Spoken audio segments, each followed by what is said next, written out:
Hello, friends. Today, I'd like to talk about what interpretation means as a classical musician. I remember when I was young, I was working with Sasha Snyder. He was the leader of the group, and at one point he stopped and he talked about the fact that he is an interpreter. He is not a composer. He's an interpreter. And I thought about that, and I said, I wonder what he actually means by that. And you know, questions come up like, can we change the notes in the pieces? And the answer to that would be, well, if you're playing a concerto, you certainly can write your own cadenza if there's a place for a cadenza.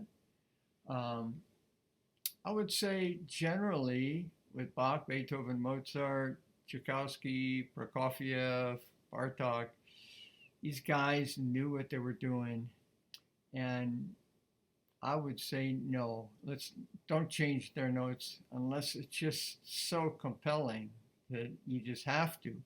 But I can't think of any specific place in any of those composers, particularly Beethoven. The guy was so meticulous in working things through. I feel that I wouldn't do it. I wouldn't do it. What about tempos? Can we change tempos? And I would say yes, for sure. That tempos are very personal. I remember working in quartets with a very fine player, and Peter used to say, if a piece feels, you play the whole piece through. If it feels too long, that means it's probably too slow.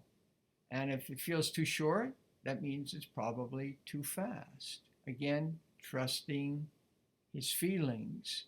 And I've taken his advice and found it to be very useful, very useful.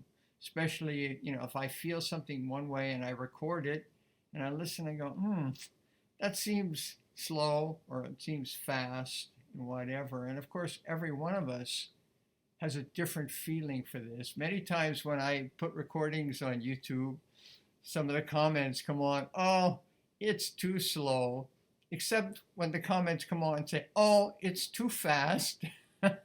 So you can't satisfy everybody all the time. What about changing dynamics? Well, this is a place where our interpretation is very important because dynamics in music is expression. When you put in contrasting dynamics, I would say in general, the more we exaggerate dynamics, especially playing the violin, because the violin doesn't have a huge range of dynamics. It's not like a brass instrument or piano. So we have to exaggerate a little, and it's a little extra work because we have to use bow distribution very effectively for that. So I would say that dynamics are very important. When you start changing the traditional dynamics of music, then you gotta be careful with that. But it's still it's possible. Depends on how the spirit moves you. And what about phrasing? Now, phrasing would mean like slurs and legato versus staccato and all kinds of things of this nature. Again, that's got to be done with a strong sense of the traditions that you're going against to understand. I would suggest always play it the way it comes to you in the music, and then if it really just doesn't satisfy you, work with different possible solutions for that.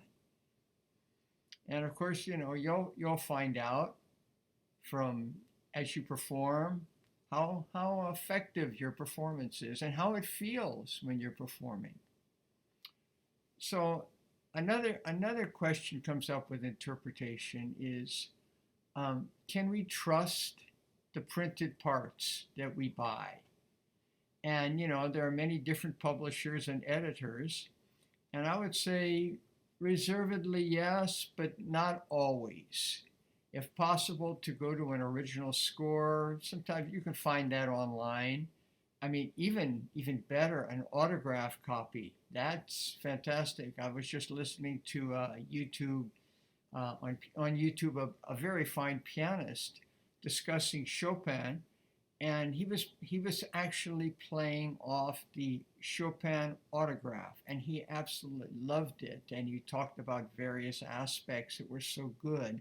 So you're when you can work from an autographed score, then you're receiving the inputs of the music directly from the composer without anyone else in between. So, um, what about, can you trust teachers?